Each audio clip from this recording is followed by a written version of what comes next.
Hebat sih. Yo lo berantem lo. Aman. Gak apa-apa, terusin aja. Oke. Halo semuanya. Halo. Ada pepatah mengatakan jika tak kenal maka tak sayang. Oke, perkenalkan, nama aku Valencia Marlin. Saya dari jurusan Strategi Communication angkatan 2025 dari Universitas Multimedia Nusantara. Nah, pada hari ini saya mau membahas sesuatu yang sering kita lihat tapi jarang kita sadari, yaitu perbedaan acting di dalam teater ataupun film. Nah, sebelumnya saya mau nanya dulu nih, kira-kira dari teman-teman ada yang pernah nonton film nggak atau teater gitu? Pernah. Nah, sekilas actingnya itu kelihatan sama ya, sama-sama menjadi orang lain. Tetapi cara beraktingnya tuh di film dan teater tuh ternyata beda banget nih teman-teman. Berbedanya dari apa? Oke, yang pertama, kalau di teater, aktor itu tampilnya harus lebih besar dalam artian gaya aktingnya, gaya bergeraknya harus lebih jelas dan ekspresinya tuh harus lebih ditegasin. Bahkan kadang dilebih-lebihkan. Kenapa? Karena kalau di dalam teater itu kita tampil di atas panggung dan penontonnya tuh banyak dan jaraknya bermacam-macam nih teman-teman.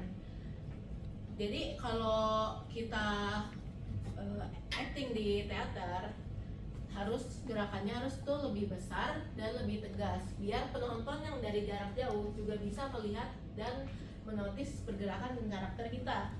Sedangkan kalau di film justru kebalikannya teman-teman, actingnya harus lebih natural, pergerakannya harus lebih halus. Soalnya apa? Soalnya karena ada kamera yang zoom ke wajah kita, jadi ekspresi sekecil apapun dan pergerakan sekecil apapun itu akan terekam oleh kamera. Yang kedua itu suara atau vokal. Di teater, sang aktor tuh harus memiliki suara yang kuat dan tegas. Karena bayangin aja, jika penonton yang duduk di paling belakang, kita suaranya kecil, itu nggak bakal kedengeran. Dan di dalam teater itu tidak ada bantuan mic ya teman-teman.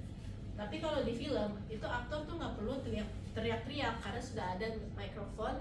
Jadi ngomong sekecil apapun maupun bisik-bisik juga bisa kedengeran. Nah, yang ketiga tuh soal interaksi dengan penonton. Kalau di teater, sang aktor tuh bisa tampil di depan penonton kan teman-teman. Jadi mereka bisa langsung, sang penonton tuh bisa langsung ngerasain perasaannya yang dirasakan oleh aktor. Dan bahkan sang aktor pun juga bisa ngelihat suasana langsung nih, penontonnya enjoy kah, tepuk tangan, atau bahkan suasana seni pun bisa dirasain. Nah, kalau di film, aktor itu acting cuma di depan kamera, jadi nggak ada penonton secara langsung. Jadi mereka harus membangun emosi tanpa respon dari orang lain. Nah, selanjutnya tuh ada kesempatan untuk mengulang adegan. Nah, di teater itu nggak ada kata ulang ya teman-teman. Sekali tampil, ya udah harus lancar sampai selesai. Jika terjadi kesalahan, maka ya harus tetap lanjut dan harus berimprovisasi.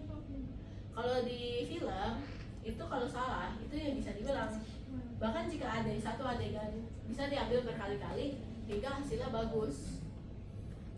Nah, yang terakhir itu peran teknologi. Di dalam teater lebih mengandalkan kemampuan aktor itu sendiri, kemampuan gerak, kemampuan ekspresi, kemampuan suara, tanpa banyak bantuan dari teknologi. Sedangkan kalau di film, acting itu didukung oleh kamera, mic, dan juga pencahayaan, bahkan editing yang bagus nih teman-teman. Jadi hasilnya bisa lebih bagus dan lebih dramatis. Dan dari sini kita bisa lihat acting teater itu butuh energi yang besar, kepercayaan diri yang tinggi, dan juga energi yang dijaga. Sementara kalau acting dalam film itu butuh ketelitian dan juga kontrol emosi yang bagus. Jadi menurut kalian mana nih yang lebih susah, acting teater ataupun acting film nih? Teater. Oke, jawabannya tuh sebenarnya dua-duanya sama aja teman-teman, susah, tapi dengan cara yang berbeda. Oke, penutupnya, baik teater maupun film sama-sama butuh latihan nih. Latihan penghayatan totalitas supaya penonton itu bisa percaya dengan karakter yang kita mainkan. Sekian dari saya. Terima kasih sudah mendengarkan ya teman-teman. Yeay.